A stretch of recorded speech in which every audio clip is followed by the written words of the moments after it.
நாமளே நமக்கு செல்ஃபாக ஐப்ரோ வந்து த்ரெட் பண்ணிக்கலாம். பிளேடு யூஸ் பண்ணி சிம்பிளாக சூப்பராக பண்ணிக்கலாம்.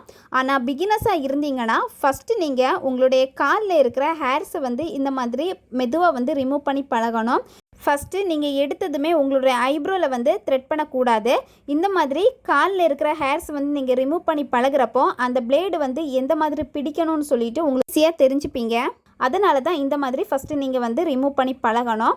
இல்லைனா உங்களுடைய ஐப்ரோஸில் நீங்கள் பண்ணுறப்ப காயம் ஆகிறதுக்கு வாய்ப்பு இருக்குது. ஃபஸ்ட்டு ஐப்ரோ த்ரெட் பண்ணுறதுக்கு முன்னாடி இந்த மாதிரி கை வச்சு மேலே ஐப்ரோஸை வந்து நல்லா இழுத்து பிடிக்கணும்.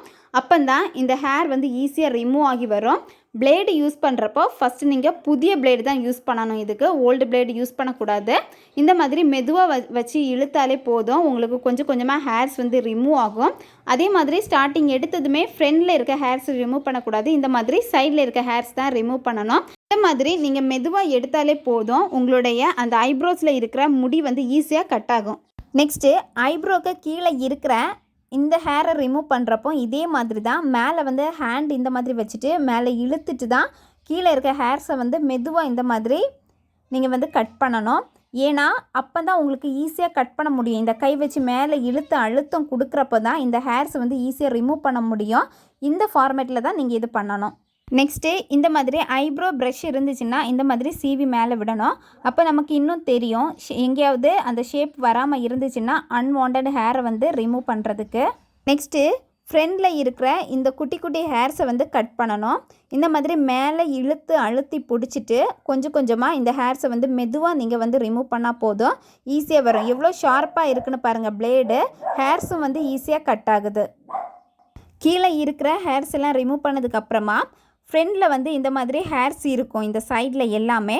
அதையும் வந்து லைட்டாக வந்து நீங்கள் ரிமூவ் பண்ணால் போதும். இந்த மாதிரி நான் இப்போது 2 சைடுமே வந்து த்ரெட் பண்ணிட்டேன். எனக்கு ஐப்ரோஸ் வந்து இந்த ஷேப்பில் தான் இருக்கும் எப்போவுமே. ஃபஸ்ட்டு நான் ஐப்ரோ பென்சில் யூஸ் பண்ணி இப்போ அவுட்லைன் போட்டுட்டு ஐப்ரோ ப்ரஷ் யூஸ் பண்ணிவிட்டு நல்லா வந்து ஷேப் பண்ணிக்கிறேன். இந்த மாதிரி நல்லா ஷேப் பண்ணுறப்போ ஐப்ரோஸ் வந்து இன்னும் பார்க்குறதுக்கு நல்ல லுக்காக இருக்கும்.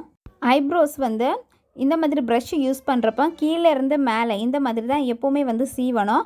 அப்போ தான் ஐப்ரோஸுக்கு வந்து தனி லுக்கும் எடுத்து காமிக்கும். ஹேர் வந்து மேலே வந்து இந்த மாதிரி வளரும்.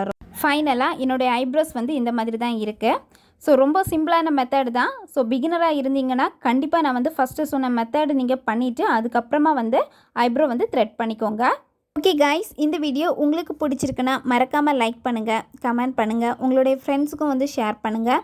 நம்ம சேனலை நீங்கள் இன்னும் சப்ஸ்கிரைப் பண்ணலைன்னா மறக்காமல் சப்ஸ்கிரைப் பண்ணிக்கோங்க. நெக்ஸ்ட் வீடியோவில் சந்திக்கலாம். Bye bye, take care.